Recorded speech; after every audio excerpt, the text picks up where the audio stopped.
Hello dear learners, कैसे हैं आप सब। आई होप आप सब लोग बढ़िया होंगे, मज़े में होंगे। इस वीडियो में हम बात करने वाले हैं अकाउंटेंसी की, क्योंकि एग्जामिनेशन की डेट शीट ऑलरेडी आ चुकी है बोर्ड की। तो आप सभी को पता है कि अकाउंटेंसी का जो एग्ज़ाम है वो है 31 मार्च को।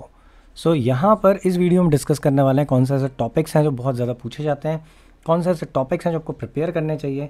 स्पेशली फोकस उन बच्चों पे है जिन्होंने स्टार्टिंग में सीरियसली नहीं पढ़ाई करी है और अब उन्हें बोर्ड एग्ज़ाम की काफ़ी ज़्यादा टेंशन है कि कैसे वो कवर करेंगे सिलेबस को, कैसे वो पास होंगे। तो यहाँ पे बहुत सारी चीज़ें हम डिस्कस करने वाले हैं। वीडियो को लास्ट तक देखिएगा ताकि अपने डाउट्स आप क्लियर कर सकें। रेस्ट अगर कोई डाउट है तो आप कमेंट कर सकते हैं और कमेंट करके भी पूछ सकते हैं। अगर आपने ऑलरेडी प्रिपेयर कर लिया है तो इस वीडियो में आपको ये भी हेल्प मिलेगी जिसके थ्रू आप बेटर स्कोर कर पाएंगे। सबसे पहले अगर बात करें हम सिलेबस की, सीबीएसई की वेबसाइट पे ये अवेलेबल है। cbseacademics.in पे अगर आप जाएंगे, करिकुलम में जाएंगे करंट ईयर के, तो वहाँ से भी आप सिलेबस डाउनलोड कर सकते हैं। सो सिंपल सा फंडा है। सबसे पहली चीज़ अगर आप यहाँ देखें तो पार्ट ए में जो अकाउंटेंसी की पार्टनरशिप फर्म्स है वो वाले चैप्टर्स आपके 36 मार्क्स के हैं। यानी आप अगर इसको प्रिपेयर करते हैं तो 36 मार्क्स यहाँ से स्कोर किए जा सकते हैं। सिमिलर वे में पार्ट बी की अगर बात करें तो कैश फ्लो स्टेटमेंट 8 नंबर की है and analysis of financial statement आपकी 12 मार्क्स की है। साथ ही साथ पार्ट ए में अकाउंटिंग फॉर कंपनीज जो है वो 24 मार्क्स की है। तो यहाँ पर जिन्होंने प्रिपेयर नहीं किया था अभी तक उनके लिए ऑप्शन पहला ये है कि वो पार्टनरशिप प्रिपेयर करें। अब पार्टनरशिप में करना क्या है, सिलेबस में यहाँ पे आपको बहुत सारे टॉपिक्स भी दिए गए हैं जैसे कि पार्टनरशिप फीचर, पार्टनरशिप डीड। तो देखिए ये जो टॉपिक है ये थियोरेटिकल है, लेकिन इसके बेसिस पे ही आप बहुत सारे क्वेश्चंस जो है वो सॉल्व करते हैं। जैसे कि इसके थ्रू आपको पता चलता है कि अगर रेशियो नहीं गिवन है तो हम इक्वल पार्टनर ट्रीट करते हैं, क्योंकि हम ये अज्यूम करते हैं कि there is no partnership deed. उसके अलावा पार्टनरशिप डीड के कुछ प्रोविजंस भी हैं कि अगर पार्टनरशिप डीड नहीं होती तब क्या होता है। फॉर एग्जांपल जैसे मैंने आपको बोला, प्रॉफिट शेयरिंग रेशियो इक्वल होता है, इंटरेस्ट ऑन कैपिटल नहीं मिलता, इंटरेस्ट ऑन ड्रॉइंग चार्ज नहीं होती, सैलरी कमीशन नहीं मिलता, लेकिन अगर किसी पार्टनर ने फर्म को लोन दिया है तो उसे 6% पर एनम के रेट पे इंटरेस्ट मिलता है। तो ये सारे पॉइंट्स हैं जो बेसिस हैं। तो अब इसमें से आपको पढ़ना क्या है, देखिए इसमें से रीज़न असर्शंस बन सकते हैं। तो आपको डीप नॉलेज होनी चाहिए पार्टनरशिप की फीचर्स की, पार्टनरशिप डीड की, तो ये आप पढ़ सकते हैं। इससे रिलेटेड वीडियो ऑलरेडी चैनल पे है तो आप उसे भी देख सकते हैं कि लास्ट ईयर हमने इंपॉर्टेंट क्वेश्चंस करके डिस्कस किया था। उसके अलावा अगर प्रोविजंस की बात करें तो अगेन ये प्रोविजन जो मैंने आपको बताया इसके ऊपर भी एक वीडियो चैनल पे है, आप देख सकते हैं। उसके अलावा बुक में भी ये चैप्टर आपको जब आप पढ़ेंगे तो स्टार्टिंग में आपको दिया, चाहे कोई सी भी बुक हो, चाहे आप डी.के. गोयल से पढ़ रहे हो, चाहे आप एनसीईआरटी से पढ़ रहे हो, चाहे टी.एस. ग्रेवाल से पढ़ रहे हो या फिर एस.सी. शर्मा से पढ़ रहे हो, हर बुक में इन्फॉर्मेशन ऑलरेडी है। नेक्स्ट जो आपका पॉइंट है वो है fix capital account versus fluctuating. तो ये डिफरेंस जो है पूछा जाता है कई बार, तो आप इसको पढ़ सकते हैं, बुक में ऑलरेडी ये है। देन प्रॉफिट एंड लॉस का प्रिपरेशन, यानी profit and loss appropriation account जो है उसको प्रिपेयर करना, गारंटी ऑफ प्रॉफिट। अब गारंटी ऑफ प्रॉफिट बहुत लंबे टाइम से पूछा नहीं गया है, इसलिए इस बार ऐसा हो सकता है कि गारंटी ऑफ प्रॉफिट से क्वेश्चन आए। बट ये जो गारंटी ऑफ प्रॉफिट है या फिर आपका पीएनएल एप्रोप्रिएशन वाले क्वेश्चंस हैं, ये एक बेसिस भी है इस टॉपिक का जो है हमारा पास्ट एडजस्टमेंट। तो मैक्सिमम टाइम जो क्वेश्चंस पूछे जाते हैं वो पूछे जाते हैं पास्ट एडजस्टमेंट से। तो पास्ट एडजस्टमेंट्स अगर आप कवर कर लेते हैं, टॉपिक कवर कर लेते हैं, तो आपको इसमें हेल्प मिलेगी और आप इस चैप्टर से बेटर स्कोर कर सकते हैं। अगर आप सीबीएसई का सैम्पल पेपर उठा के देखेंगे तो भी आपको पता चलेगा कि स्टार्टिंग के बहुत सारे क्वेश्चंस जो है इस चैप्टर से पूछे गए, यानी फंडामेंटल से बहुत सारे क्वेश्चंस जो हैं पूछे गए हैं। इसके अलावा नेक्स्ट जो आपका चैप्टर आता है that is related to goodwill. तो गुडविल में आपको क्या करना है, गुडविल में आपको मेथड ऑफ वैल्यूएशन जो है करना है, specifically average profit, super profit and capitalisation. ये आप कर लेंगे तो आपका ये वाला टॉपिक कवर होता है। साथ ही साथ इसका जो थ्योरेटिकल एस्पेक्ट है, जैसे कि मीनिंग ऑफ गुडविल क्या है, नेचर क्या है, फैक्टर अफेक्टिंग क्या है, क्योंकि ये क्वेश्चन जो फैक्टर अफेक्टिंग वाला है ये बहुत बार पूछा जा चुका है। और साथ ही साथ ये आपको रीजन असर्शन में देखने को मिल सकता है, आपको ऑब्जेक्टिव क्वेश्चंस में देखने को मिल सकता है। तो आपको इसको प्रिपेयर करना चाहिए, यानी कि थ्योरी आपको इसकी कवर करनी पड़ेगी।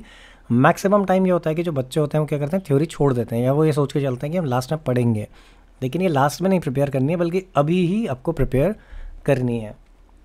देन यहाँ पे नोट लिखा हुआ है कि interest on partner's loan is to be treated as charge against profit. तो हम सभी को पता है चार्ज अगेंस्ट प्रॉफिट क्या होता है। अगर आपको नहीं पता है कि चार्ज अगेंस्ट प्रॉफिट या अप्रोप्रिएशन अगेंस्ट प्रॉफिट क्या होता है तो इससे रिलेटेड वीडियो भी चैनल पे अवेलेबल है, आप उसे देख सकते हैं।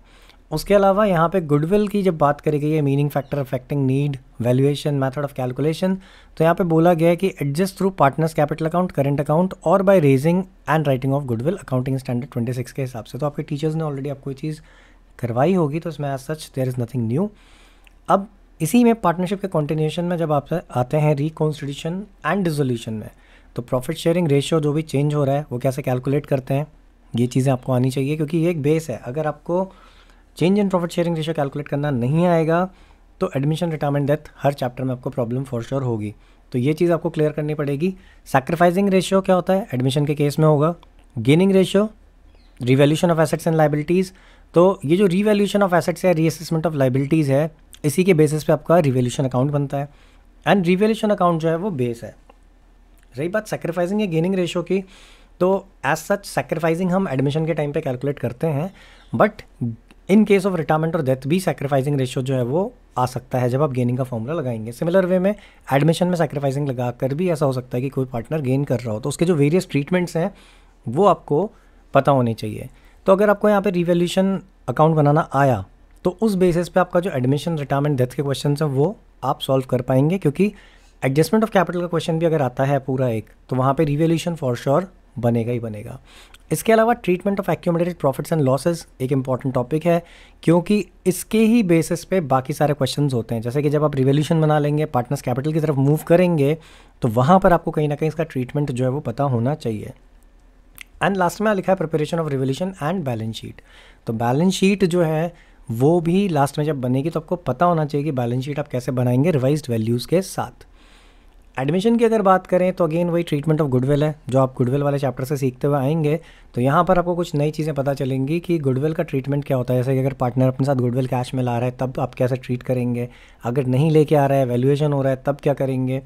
तो ये सारे पॉइंट्स जो हैं कॉमन रहेंगे। इवन जो treatment of accumulated profits and losses है वो भी यहाँ पे कॉमन रहेगा। इसके अलावा एक नई चीज़ जो है वो है आपकी कैपिटल अकाउंट का एडजस्टमेंट। पिछले 2 साल में कैपिटल अकाउंट का एडजस्टमेंट नहीं पूछा गया था during that Covid period and after that, but इस साल एडजस्टमेंट ऑफ कैपिटल आपके सिलेबस में आप पढ़ भी चुके होंगे।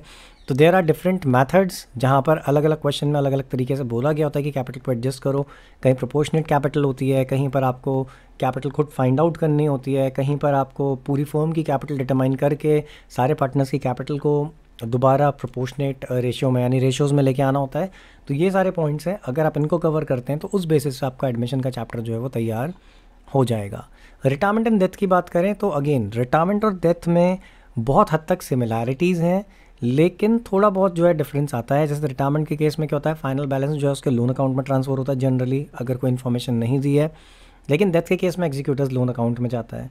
उसके अलावा रिटायरमेंट के केस में आपको कभी भी mid of the year profit calculate नहीं करना पड़ता, जबकि डेथ के केस में आपको ऐसा करना पड़ता है। तो वहाँ पर भी अगेन सेम चीज़ है, treatment of accumulated profits and losses, जो कि लगभग एडमिशन की तरह ही होते हैं। वहाँ पर आपको अगर एडमिशन में आप पढ़ के आ रहे हैं तो फॉर श्योर आपको रिटायरमेंट और डेथ में उतनी प्रॉब्लम नहीं होगी।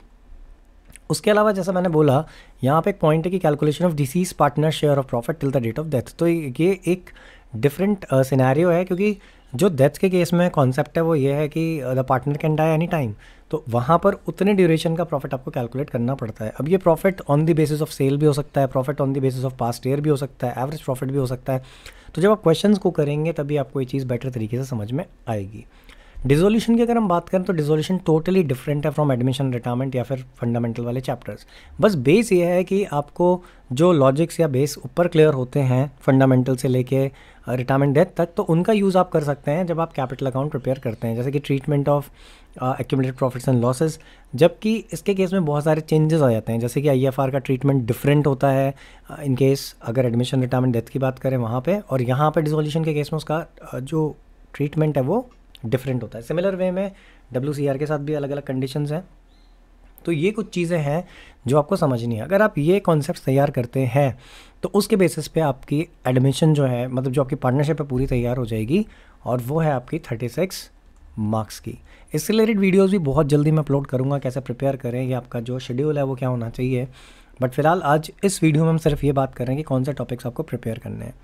अब अगर हम बात करें अकाउंटिंग फॉर कंपनीज़ की, स्पेशली जिन लोगों ने अब तक नहीं पढ़ा है उनके लिए, तो पहली चीज़ इसकी थ्योरी जो है कुछ कि feature and types of companies क्या होती हैं, नेचर एंड टाइप क्या होता है, वो आप पढ़ें। पिछले कुछ ईयर्स के पेपर्स उठाएं, बुक्स आप ले सकते हैं 10 ईयर्स बैक वाली, बहुत सारी ऐसी बुक्स हैं, चाहे वो अरिहंत की हो चाहे कोई और कंपनी हो, तो वो 10 ईयर्स बैक लेके भी आप प्रिपेयर कर सकते हैं। आप देख सकते हैं वहाँ पे कि कौन कौन से कॉन्सेप्ट्स जो हैं वो पूछे गए हैं, किस टाइप के क्वेश्चंस पूछे गए हैं। तो यहाँ पे कुछ थ्योरेटिकल पोर्शन है, लेकिन अगर हम बात करें कि इसमें से क्या आपको प्रिपेयर करना है, तो सबसे इम्पॉर्टेंट चीज़ आप प्रिपेयर करिए ओवर सब्सक्रिप्शन। ओवर सब्सक्रिप्शन के साथ आप प्रिपेयर करिए फोर फीचर ऑफ शेयर। तो कहीं ना कहीं बहुत हद तक आपका ये चैप्टर जो है वो कवर हो जाएगा। उसके अलावा यहाँ पर disclosure of share capital in balance sheet, इस बार एक्सपेक्टेड ऐसा क्वेश्चन आ सकता है, तो ये आपको पता होना चाहिए कि बैलेंस शीट में आप कैसे शो करेंगे।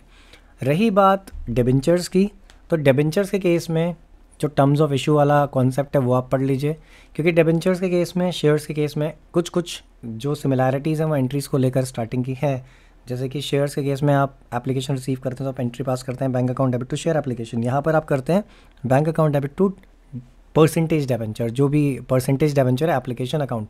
तो इस टाइप से आप एंट्री यहाँ पे पास करते हैं। तो टर्म्स ऑफ इशू अगर आप कवर करते हैं तो बहुत हद तक आपका वो कॉन्सेप्ट कवर हो जाएगा। उसके अलावा शेयर्स की अगर हम बात करें तो शेयर्स में एक और था, दैट इज़ कंसिडरेशन वाला, कंसिडरेशन अदर दैन कैश। सो कंसिडरेशन अदर दैन कैश अगर आप कवर करते हैं तो वही पॉइंट डिबेंचर में, एंट्रीज़ में सिर्फ डिबेंचर का नाम आता है, रेस्ट बाकी सब कुछ सेम है। और एक चीज़ और होती है कि जो शेयर्स होते हैं डिस्काउंट में इशू नहीं होते हैं, जबकि यहाँ पे डिस्काउंट में डिबेंचर इशू हो सकते हैं, तो इसीलिए वो एंट्री में थोड़ा सा एक चेंज आएगा। तो अगर आप ये करते हैं तो बहुत हद तक आपका शेयर्स एंड डिबेंचर्स भी तैयार हो जाएगा। अब लास्ट में हम बात कर लेते हैं फाइनेंशियल स्टेटमेंट्स की, यानी कि जो आपका फाइनेंशियल स्टेटमेंट एनालिसिस है पार्ट बी, उसकी स्टार्टिंग के चैप्टर थ्योरेटिकल हैं जिसमें हेडिंग्स, सब हेडिंग्स और ये सारी चीज़ें जो आपको प्रिपेयर करनी है।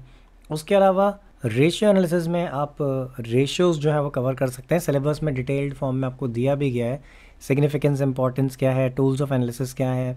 अब क्योंकि आपके केस में कंपैरेटिव एंड कॉमन साइज़ नहीं है तो एस्पेक्ट ये बढ़ जाता है कि भाई जो थ्योरेटिकल पोर्शन है वो आपको अच्छे से प्रिपेयर करना चाहिए, क्योंकि उसके बेसिस पे क्वेश्चंस जो है पूछे जा सकते हैं, रीजन असर्शन या फिर नॉर्मली भी जो आपके ऑब्जेक्टिव्स हैं वो।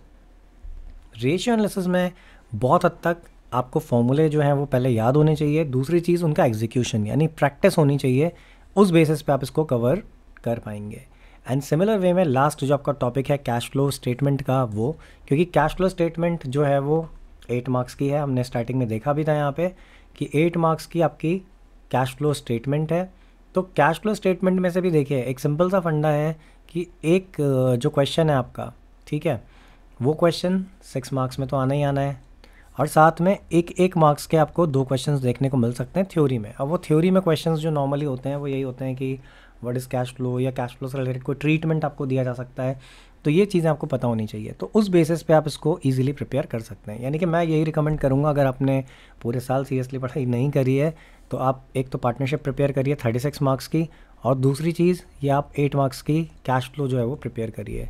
रेस्ट शेयर्स भी इतना टिपिकल नहीं है, बहुत सारे बच्चों को उसमें डर लगता है, बट अगर हम इसे पिछले कुछ ईयर्स के सिलेबस के साथ कंपेयर करें तो आपके लिए बहुत ही अच्छा चांस है। एक तो आपका एनपीओ नहीं है, क्योंकि एनपीओ भी 10 मार्क्स की होती थी और बहुत सारे बच्चों को ये चीज़ समझ में नहीं आती थी, जबकि ऐसा नहीं कि वो चैप्टर टफ था, वो भी ईजी था, समझने की बात थी, क्योंकि ईजी सारी चीज़ें होती हैं अगर आप पढ़ के जा रहे हैं। तो फिलहाल अगर आपने कुछ भी प्रिपेयर नहीं किया है तो इस समय आपका पूरा फोकस होना चाहिए पार्टनरशिप पे, एंड प्लस जो आपका कैश फ्लो एनालिसिस है उस पर। साथ ही साथ जो आपका पार्ट बी है उसके जो बाकी जो 12 मार्क्स हैं, यानी कि आपका जो फाइनेंशियल स्टेटमेंट एनालिसिस है, वो भी आप बहुत हद तक कर सकते हैं, क्योंकि देखिए रेशियोज़ में आपको फॉर्मूले याद होने चाहिए और साथ साथ थ्योरेटिकल एस्पेक्ट जो है वो आपको पता होना चाहिए, क्योंकि स्टार्टिंग के जो चैप्टर्स हैं थ्योरी हैं, तो आप थ्योरी बेस्ड चैप्टर्स को भी प्रिपेयर कर सकते हैं, इनको भी कर सकते हैं, तो आप खुद ही समझ सकते हैं कि ज़्यादा बेटर तरीके से तैयार हो जाएगा। रेस्ट बाकी कोई भी अगर डाउट हो तो आप कमेंट कर सकते हैं, कमेंट करके पूछ सकते हैं, एंड इन टॉपिक्स पे और इम्पॉर्टेंट कॉन्सेप्ट्स या क्वेश्चंस पे भी जल्दी मैं वीडियो लेके आऊँगा। सो चैनल को सब्सक्राइब करना मत भूलिएगा, वीडियो अगर अच्छा लगा तो वीडियो को लाइक करिएगा और अपने दोस्तों के साथ शेयर भी करिएगा। Thanks for watching the video.